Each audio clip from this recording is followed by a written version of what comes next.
From Kansas State University, this is Agriculture Today.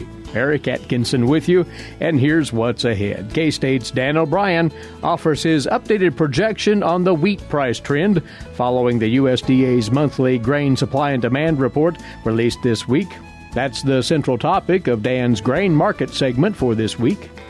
And staying with the subject of wheat, K-State's Romulo Lollato will pass along his latest observations on the condition of the Kansas crop, and he'll preview two wheat-related events coming up: next week's Kansas Hard Winter Wheat Virtual Tour and K-State's Virtual Wheat Field Day the following week. Romulo will have full details. And later on then, K-State's Mary Knapp on Kansas agricultural weather. It's all coming up next on this Agriculture Today.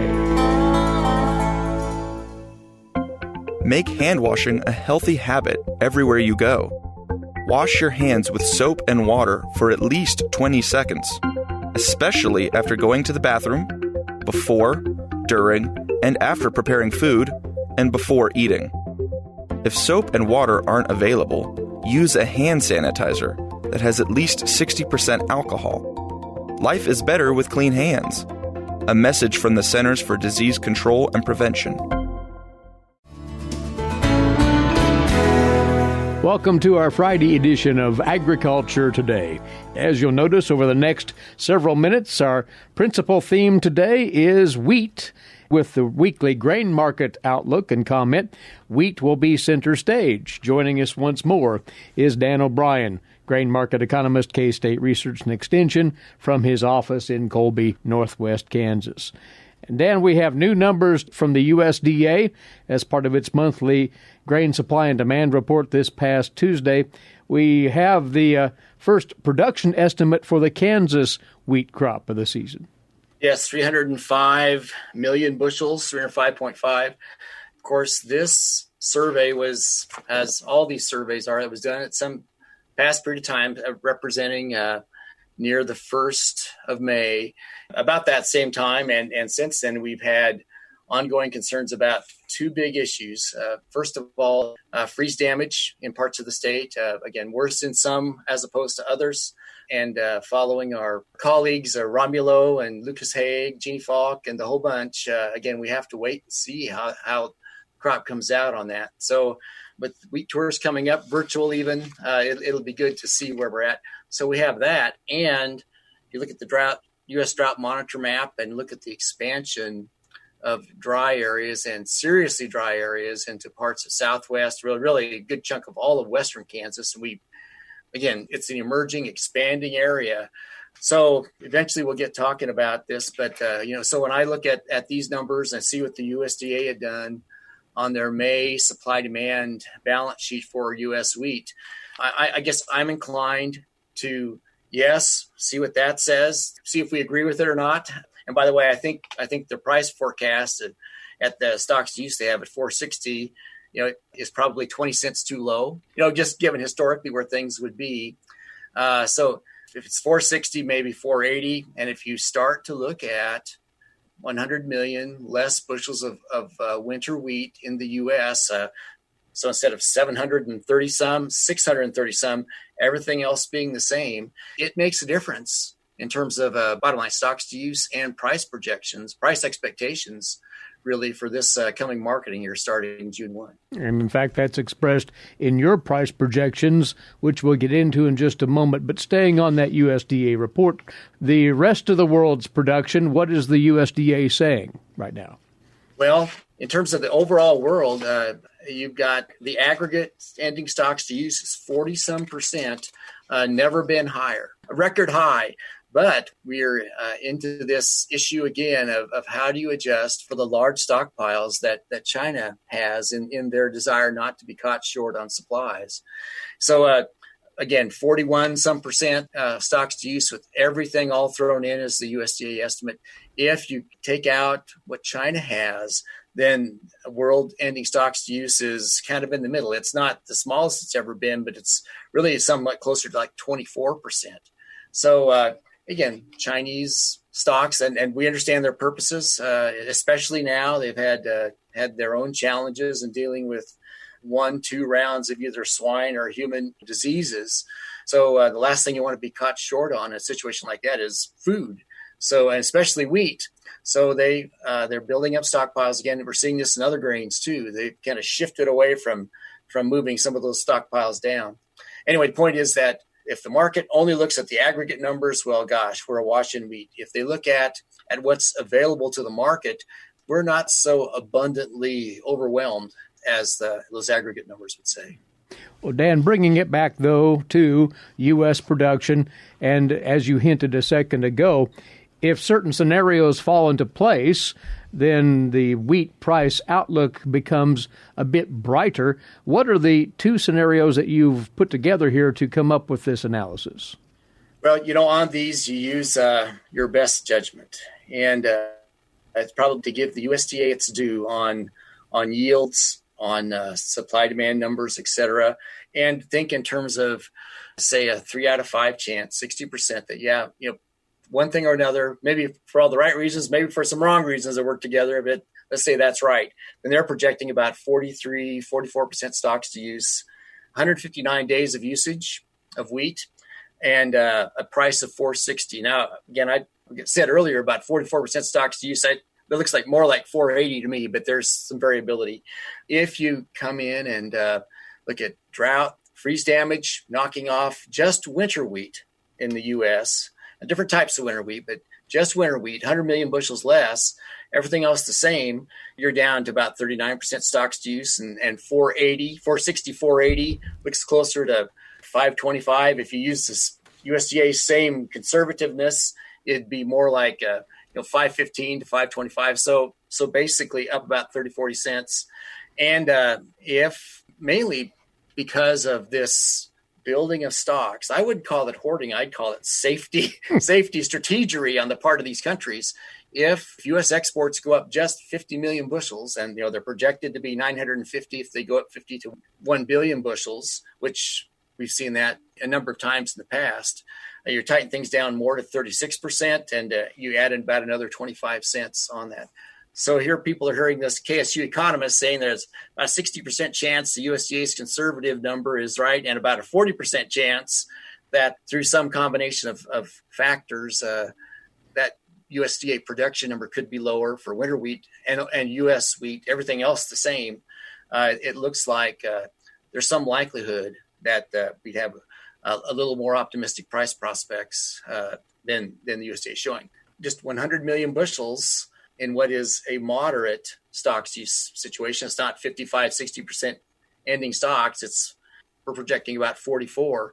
You take that down, again, 4 or 5%, then in terms of ending stocks in the U.S. and things tighten up, especially with bread demand as it is, concerns domestically, if nowhere else, for flour and all that, then you see a 30, 40, 50 cent change in the market if we behave like we have in the past when things have tightened up in terms of stocks to use. So we're not trying to beat the drum on the market, but freeze damage, weather risk, concerns about having adequate wheat supplies around the globe. 2 of those 3 are challenging to production, but 1 is optimistic and positive for demand. And a combination of those seem to be supportive of prices going forward. So we could be looking at maybe as much as $0.25 to $0.50 better prices. Well, it's possible. Again, the wheat tour coming up, which I think our colleagues are going to talk about, that's important. And when we go into a situation like that, I know what their expectations are, but so much depends on where it's at now and what we assume going forward. If we assume normal weather, well, yeah. But if we don't get that, especially with dry conditions coming in, then that starts to add variability to those projections and those scenarios. All this is captured, of course, in Dan's weekly notes on the grain trades, which you'll find at agmanager.info. We haven't really spoken directly to the wheat export outlook, Dan, but when we consider that, is that helpful or not to the price prospects? Well, the wheat has had a pretty steady year. It seems that when you look at the pace of U.S. wheat exports, we're finishing out decently, but we're not. There are 2 or 3 years in the last handful where we finished, where at least with what we anticipate, we finished at a better pace than where we're at now. So a good year, a welcome year. It's not a washout year for U.S. wheat exports, but we've had, I guess, more of a moderation of pace. 2019-20 marketing year for all U.S. wheat, second highest in pace of any since 2016, but that in the latter part of those marketing years, they finished strong. And we have 4 weeks left in this marketing year. I guess we'll see what happens. For hard red winter wheat, had a very strong year to start with through about the 17th week or so of that, off into the fall, and then have still had a decent pace.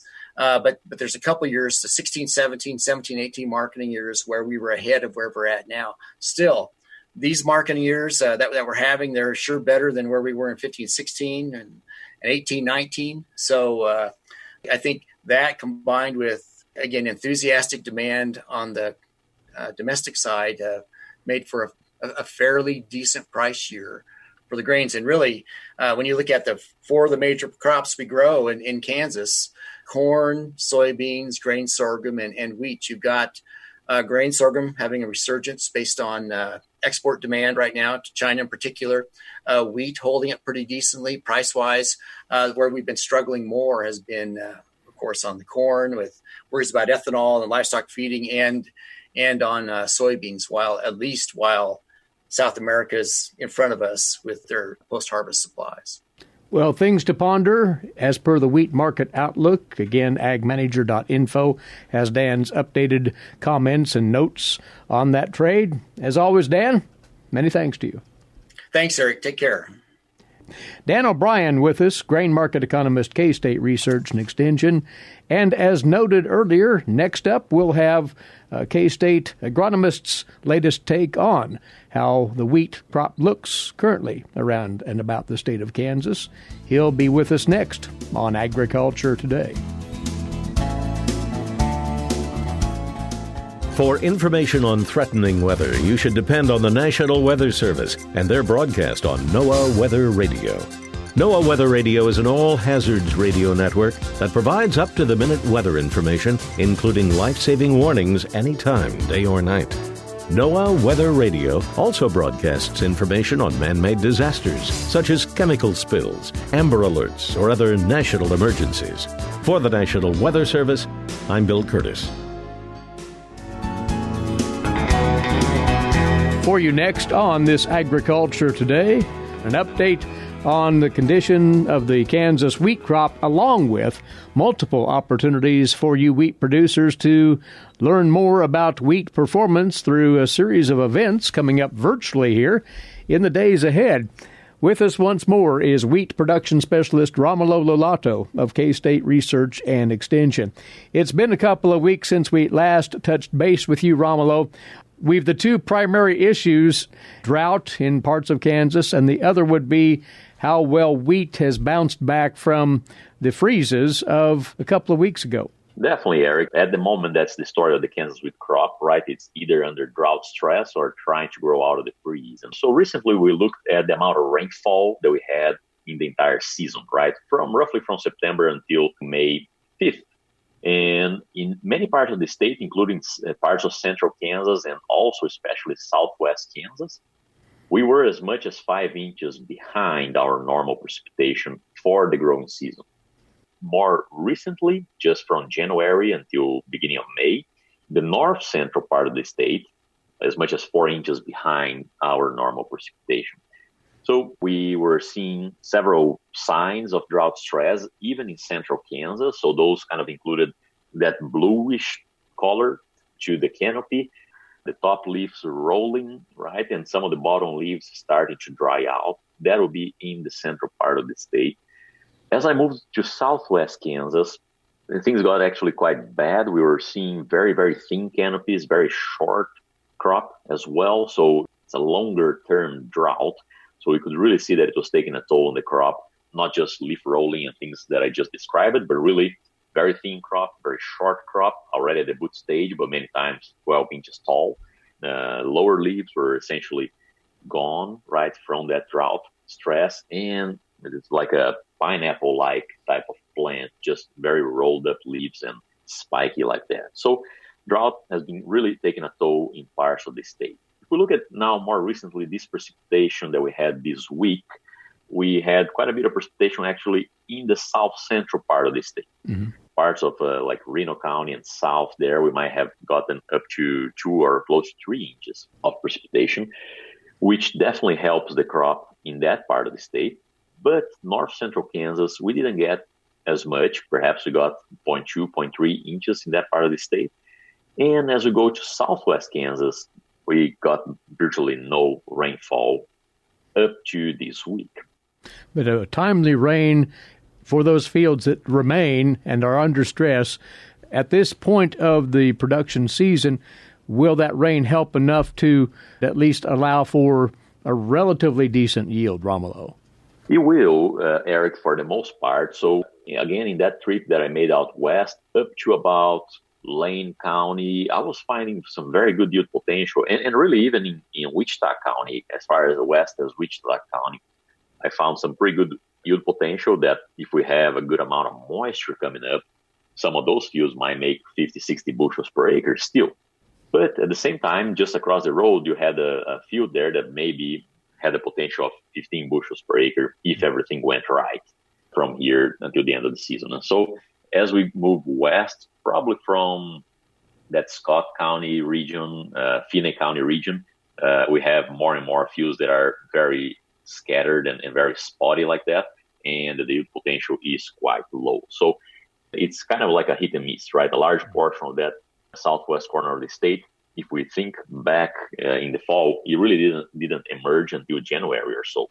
It was so dry in the fall that the crop, many of those fields didn't emerge. Now, many of those that I saw, they still had a decent potential, but they needed a rain. There is a part of southwest Kansas there that perhaps that Meade County and that region that they were able to get maybe a couple of rain showers more than the remaining of the southwest portion of the state. And the potential in that region seems to be pretty good. But again, it's spotty, right? If we go southwest from that, it is quite spotty. Do we then have a clearer picture of the freeze damage to Kansas winter wheat? Looking back to mid-April and the successive nights of freezing temperatures in a lot of Kansas, now there's an idea of just how well those stands have or have not recovered, Romulo?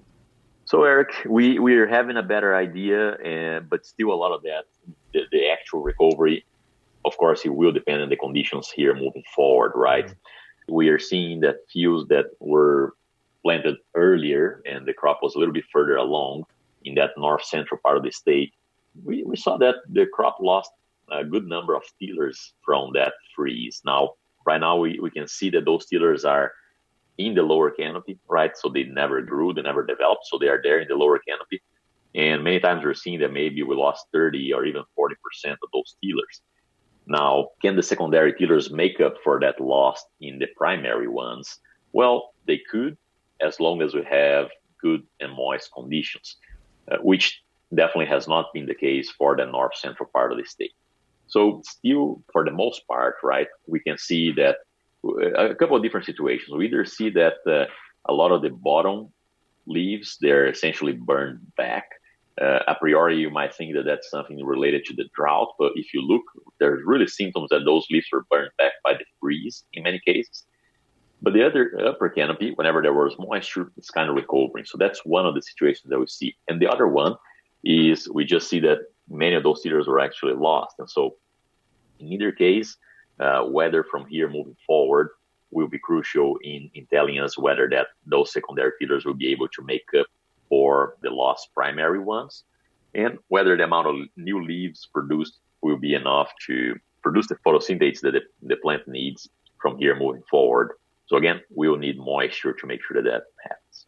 For those producers then, Romulo, in those circumstances where the jury is still out on that freeze damage and its exact toll on yield potential, they're going to have to obviously scout fields somewhat regularly here in the coming days and then make decisions on whether or not that wheat is worthy of taking to grain. So not an easy call by any stretch. Definitely not, and especially, Eric, as we consider that stripe rust is increasing in the state, right? And that's another factor that you need to add there, and producers need to ask themselves, what's my yield potential, and is it worth investing it more to protect it? And perhaps if it's not worth investing more to protect it, you need to be cognizant that then the yield potential is definitely going to be much lower, because depending on the variety, we can see some pretty significant yield losses there. So it's probably an issue that producers need to have on their mind in taking these decisions now. Well, the 2020 Kansas winter wheat crop has had more than its share of hurdles to clear so far, and of course you'll continue to monitor what's happening in field and sharing that on social media and elsewhere. And we want to move into this, Romulo. There are multiple opportunities for producers to bring up their questions about their wheat stands and the overall status of the Kansas wheat crop at a series of virtual events coming up, one of which is set for next week. It is the annual Wheat Quality Tour of Kansas, but again, this is being conducted in a virtual fashion. Yes, definitely. So, as you mentioned there, right, this situation with the COVID-19 is really making us change the way that we traditionally do things. Mm-hmm. And during this time of the year, I feel anxious if I'm not out in the field, especially if I'm not out in the field talking to producers, right? Well, to adjust for that, we came up with a series of virtual events, as you mentioned. The first one of them coming up on May 18th through May 21st, being the Wheat Quality Tour. Growers probably know that this Wheat Quality Tour goes out around Kansas usually in that first week of May, and we have 100 different people usually doing yield estimates across the state, and the tour comes up with a crop production estimate there. Now, this year is a little bit different in that we were leading that tour virtually. Mm-hmm. So fewer vehicles instead of the usual 25 vehicles, it's probably a couple of them going out and doing several yield estimates. But we're also asking help from different farmers around the state who have done this in the past, and from the ag agents within Kansas State University as well, that they will be giving an assessment of the wheat crop in their region and a yield estimate there as well. So definitely be on the lookout for those tweets with the hashtag WheatTour2020 there. We will be out and putting information. So on May 18th at 4 p.m., we'll go live, and producers can find the link to that live event on the Kansas Wheat Commission website. So we'll go live there to give an introduction to the program and what is going to happen. Then on May 19th, we'll be traveling around northwest Kansas. May 20th, it will be southwest Kansas. And May 21st, it will be central and south central Kansas. So every day at 4 p.m., we will be doing a report of that day, which is also going to be broadcast live. And the link for those live events, they are all provided in the Kansas Wheat Commission website. That's at kswheat.com, by the way, right there in the middle of the page. Can't miss it.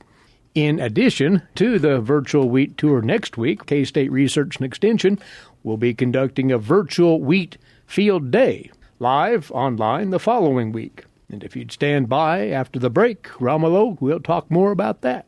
Romulo Lollato, wheat production specialist, K-State Research and Extension. And we will return shortly here on Agriculture Today. When you are in need of timely, reliable, and trusted information, K-State Research and Extension is here. Whether it's organizing people, information, or resources, they have the necessary tools. Community comes first for K-State Research and Extension. For more information and to connect with your county's extension agents, visit www.ksre.k-state.edu. You are listening to Agriculture Today.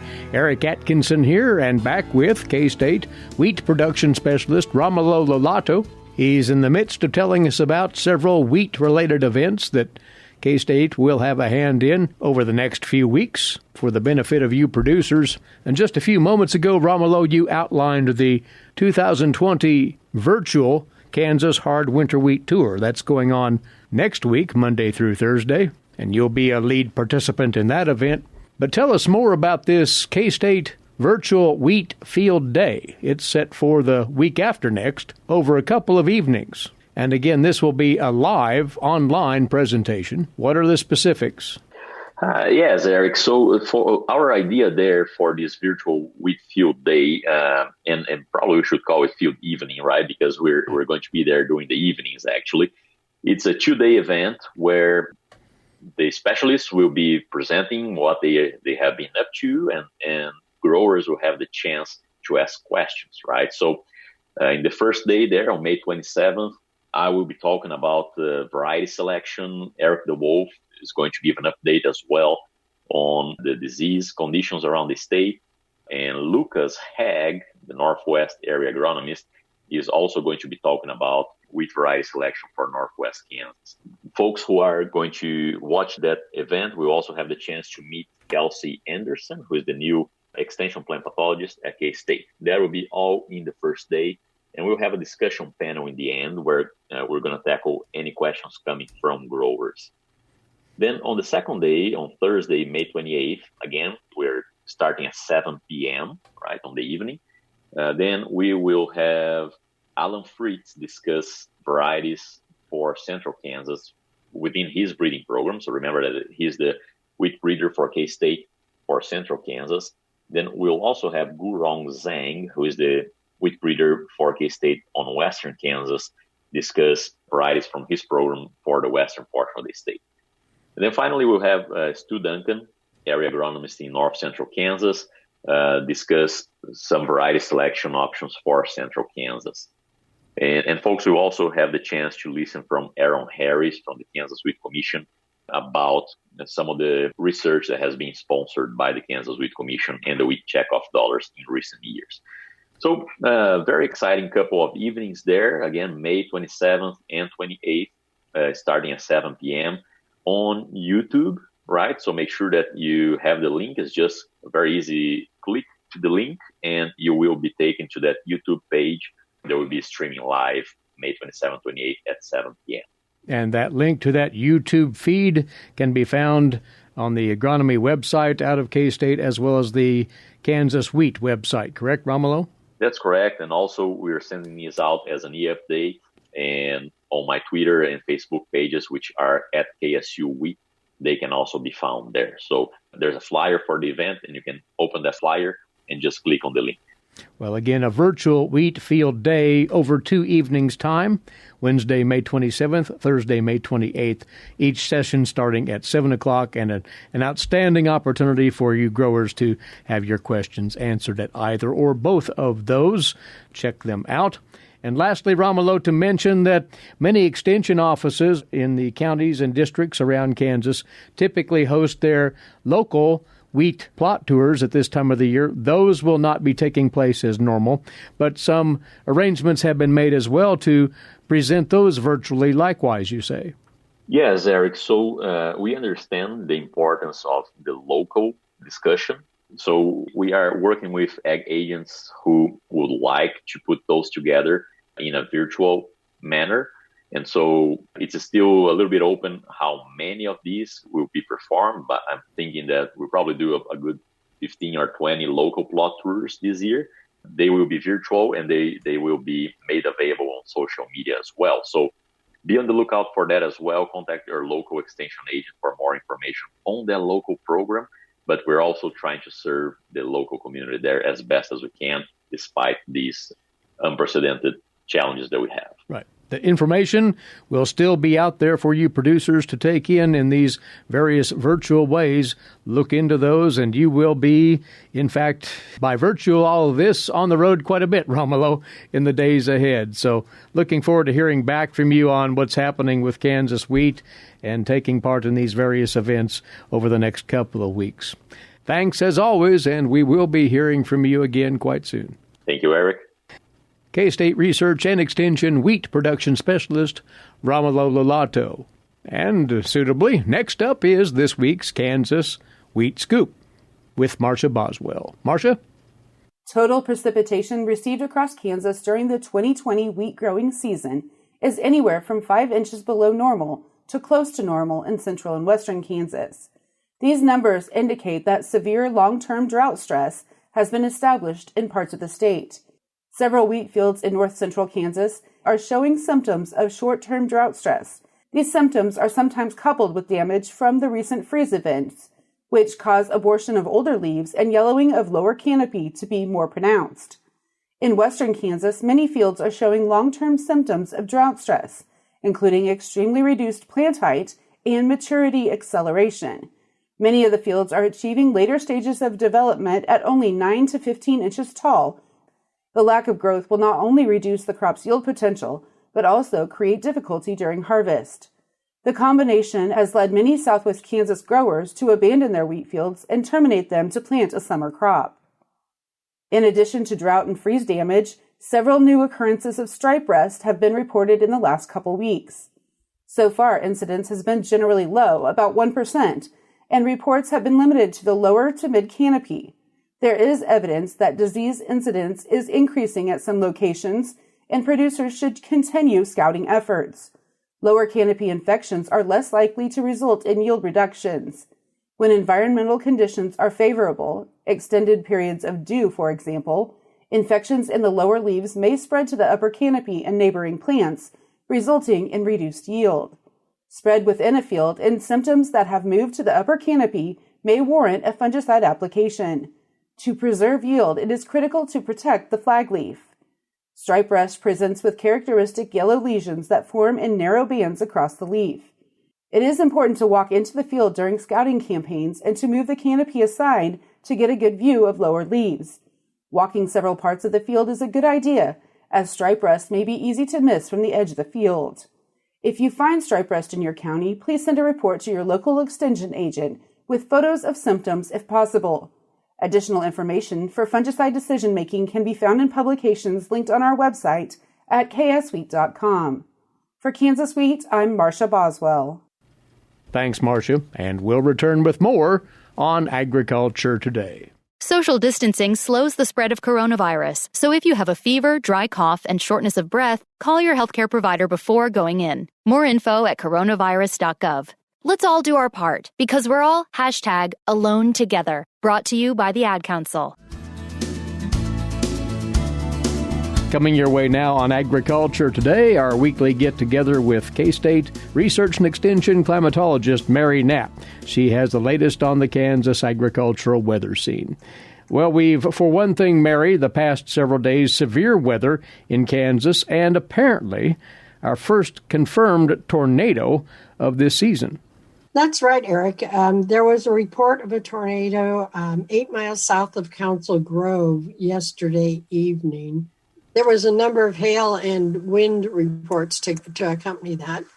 There was some rain along with it, but not necessarily everybody saw stuff. An example here in Manhattan, we heard the thunder, we could see the clouds, but we didn't get anything. We are not suffering as much in the eastern part of the state as you go out west. They also missed out on that in a large chunk of the area, and they, of course, need it much more desperately than we do here in our part of the world. And that, of course, will be manifested in the drought monitor update, which we'll talk of, noting, though, that parts of central Kansas have received much-needed rain relief. Right. For example, Council Grove reported 1.65 inches in the midst of that severe weather. Emporia had 1.51 inches. You go over to just east of Wichita, and they had over 2.25 inches of rain. Butler County saw, again, 2+ inches of rain. Even go over to Edwards County, they saw over 2 inches of rain. But you go out into western Kansas and say, check out Meade County, 3 reports, all zeros. So again, western Kansas probably didn't even see the clouds from this particular event. So then what does that latest drought monitor look like? Once more to remind, that is reflective of up to this past Tuesday, right? Right. It goes through Tuesday, the 12th, and it was released yesterday. Basically, the abnormally dry conditions have extended their way eastward along the Kansas-Nebraska border, and it goes as far east as Marshall County. The moderate drought expanded north and east as well. That basically follows the I-70 line through western Kansas as far east as Ellis County. Russell County even has a little bit in there. The severe drought has moved its way north and east as well, and that now encroaches on Ellis County. The extreme drought also pushed itself eastward a little bit, and that includes 4 counties in the southwest, and that's Hamilton, Kearney, Grant, and Stanton. And again, given the lack of rainfall in the last couple of days, it's likely that all of those areas are going to see further deterioration in next week's map. Should note, while we were dealing with the extreme cold in the eastern part of the state, in Manhattan, we actually even set a record for the coldest high temperature this week. They were seeing more summer-like temperatures in the southwest, and they got up to 97 out in parts of western Kansas. So wow. Again, have some much warmer conditions to go along with that dryness, and that, of course, is really pumping up those ET rates. Right into the forecast then, Mary, and this weekend holds promise for more rainfall. Will some of that find its way into those parched areas of western Kansas? Well, the quantitative precip forecast, which gives us the weekly amount that these chances of rain might squeeze out, does call for some rain out in the western part of the state. But unfortunately, they're looking at between 1/10 and 1/4 of an inch. And that is the most drought-stricken area all the way eastward to south central Kansas. The northwest and the northern counties along the Nebraska border might fare better. They're looking at between 3/4 and 1.25 inches. Southeast Kansas, which would be perfectly happy to trade away some of the rain that they've gotten, looks like they'll still see another 1.25 inches on top of the rain that they've already seen this month. So it doesn't look like that is going to improve in the southwest anytime soon. And as we look then into next week, you say that we're looking at potentially a drier pattern and continued warmer temperatures. Right. For the statewide forecast, the Climate Prediction Center's outlook for the 6 to 10 day period is warmer than normal, drier than normal in the southeast, and over most of Colorado that edges a little bit into western Kansas. They are favoring wetter than normal across north central Kansas. The rest of it is equally likely to be wetter or drier. Move it out to the 8 to 14, and it favors wetter than normal across the entire High Plains region, from the Canadian border down to the Texas coast. So we'll see whether that actually develops. They are favoring a better chance. The chance of wetter than normal is slightly higher in the western third of the state, which again, if that actually materializes, would be very, very welcome. On the temperature side of that outlook, both the 6 to 10 and the 8 to 14 have a very strong bias towards warmer than normal. The earlier period, the 6 to 10 day, which covers through May 24th, basically has the division along the Rocky Mountain divide there. West of that, including all of the Intermountain West into the California coast, is expected to be cooler than normal. East of the Front Range, and including most of Kansas and into the Great Lakes, is strongly tilted and strongly favored for warmer than normal. Keep in mind, warmer than normal does not necessarily mean that we'll start seeing our first 100-degree range. It just means that it's not going to be the icebox that we have seen last week. we're not quite ready for triple digits just yet. So, Mary, thank you once again, and we'll catch up with you next Friday once more. Thanks, Eric. Mary Knapp, climatologist, K-State Research and Extension, and the very latest from her and from the Weather Data Library here at K-State on Kansas agricultural weather. And our thanks to you, likewise, for being along with us. Do enjoy your weekend. Eric Atkinson for Agriculture Today over the K-State Radio Network.